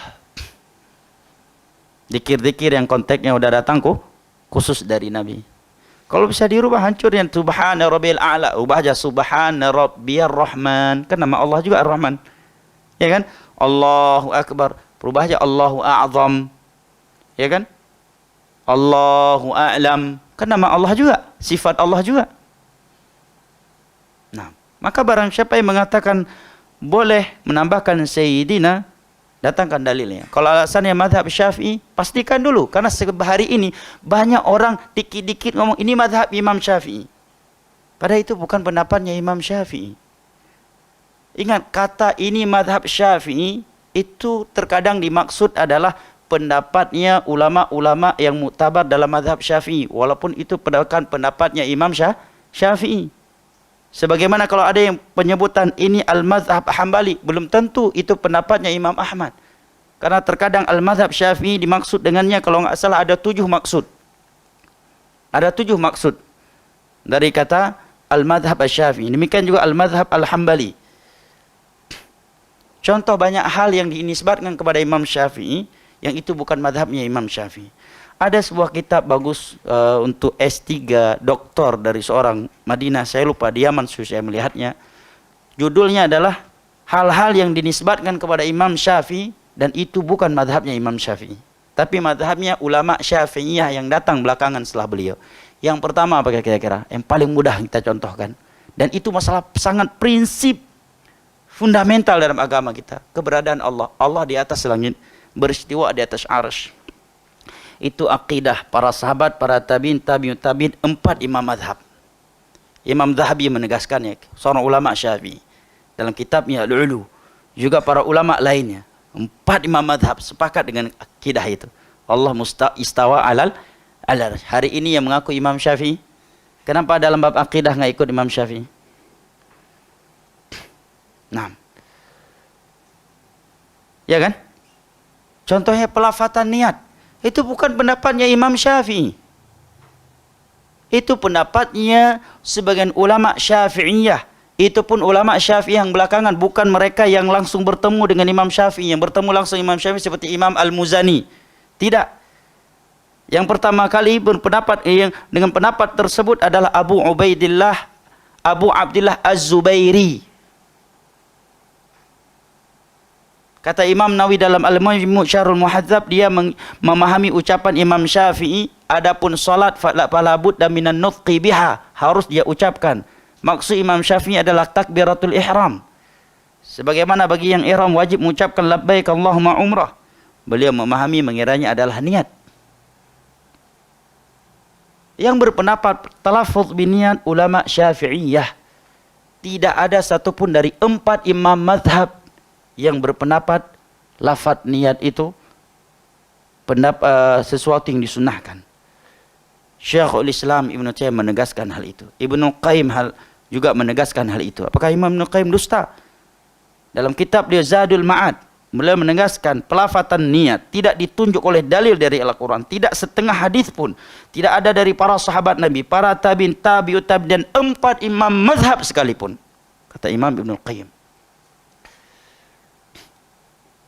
Datang orang sekarang mengatakan talafut bin niat mazhab Syafi'iyah. Okey, boleh katakan itu mazhab Syafi'iyah. Ya, ulama Syafi'iyah, iya. Pendapat Imam Syafi'i bukan. Kalau anda menisbahkan kepada Imam Syafi'i, itu sebuah kedustaan.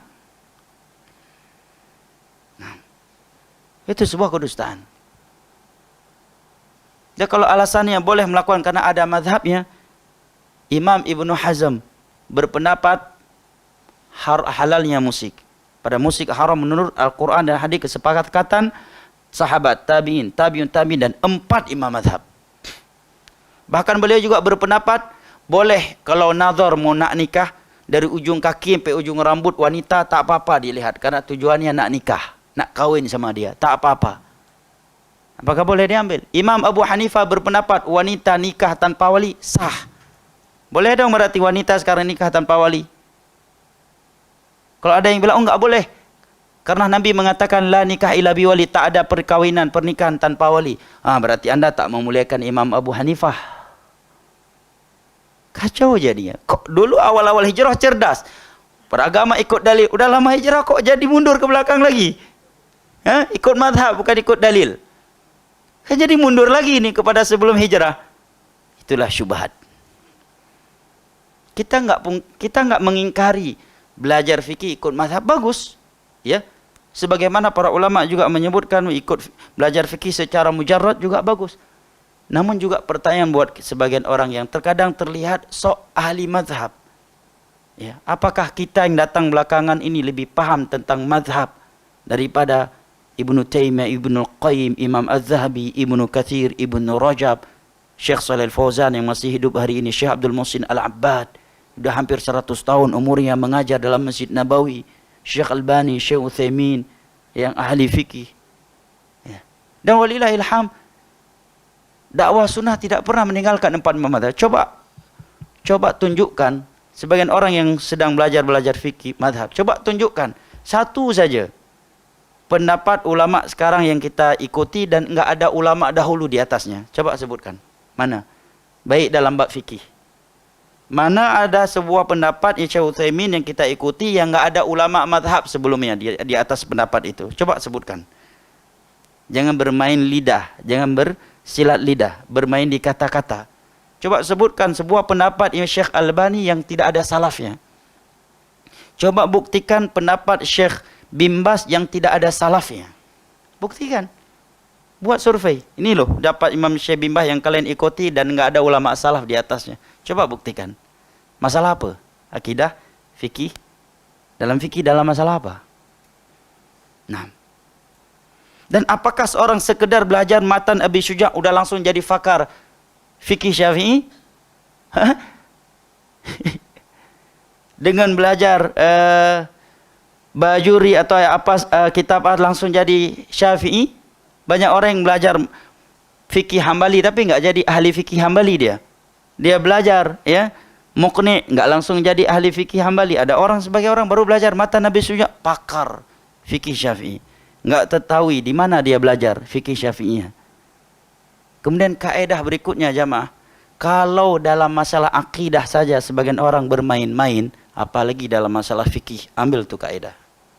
Sebagian orang kan mengatakan tak apa, kita akan ambil fikihnya aja, walaupun akidahnya menyimpang. Ya akhi, kaedahnya kalau masalah akidah aja sebagian orang bermain-main, mau meninggalkan Al-Quran dan As-Sunnah manhajus salaf, bahkan mau meninggalkan 4 imam mazhab dalam bab akidah, apalagi dalam bab fikih. Kalau dalam bab akidah aja dia berani bermain-main, apalagi dalam bab fikih. Itu Itu kaedahnya.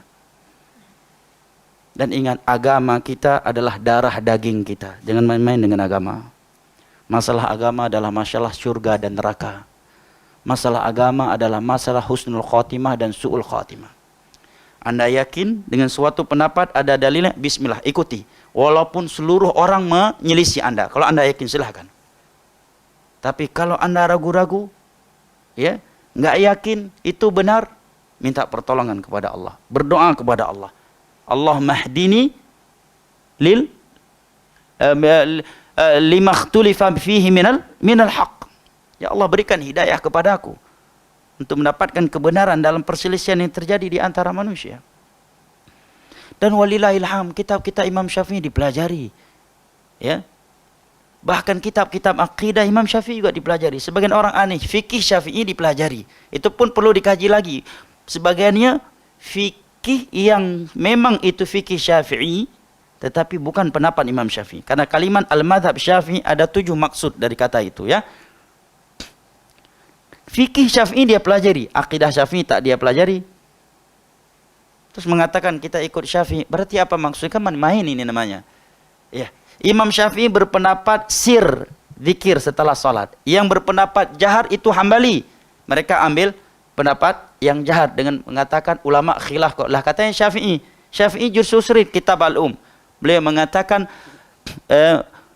di dalam kitab al-um bahwa seorang imam dan makmum sir zikirnya. Adapun riwayat Abdullah bin Abbas menyebutkan Nabi menjaharkan bacaan setelah salat itu di awal-awal Islam agar para sahabat menghafalnya. Sebagaimana Nabi di awal-awal Islam pada salat zuhur dan asar pernah menjaharkan bacaannya. Di awal-awal Islam beliau naik turun mimbar praktek salat agar para sahabat melihatnya. Nah, ketika Nabi Imam Syafi'i berpendapat sir, ada ulama lain berpendapat jahar. Mereka ambil jahar dengan praktek yang tidak sesuai diinginkan oleh ulama yang berpendapat jahar, dengan alasan kan khilafiyah. Berarti kan main-main. Ya. Katanya Syafi'i, ikut Syafi'i. Ini Syafi'i jahar, asir. Imam Syafi'i berpendapat al-basmalah bagian dari al-Fatihah. Harus, ya, tidak membacanya sama seperti tidak membaca Al-Fatihah. Tetapi bukan berarti kalau seorang membacanya dan sir berarti enggak sah. Sebagian orang ngaku Imam Syafi'i. Begitu ada imam enggak menjahar basmalah tapi membacanya hanya karena sir, katanya enggak Syafi'i, enggak sah. Bahkan ada yang mengulangi lagi salatnya di belakangnya. Setelah itu, pada Imam Syafi'i tidak mengatakan tidak sah orang yang mensir basmalah selama dia membaca gitu. Ini menunjukkan jamaah, masalah fikih kalau diambil bukan kepada orang yang selamat akidahnya akan menjadi ajang permainan dalam masalah agama. Nah, wallahu taala alam bisawab. Kiranya ini dapat kita kaji karena waktu yang sudah habis.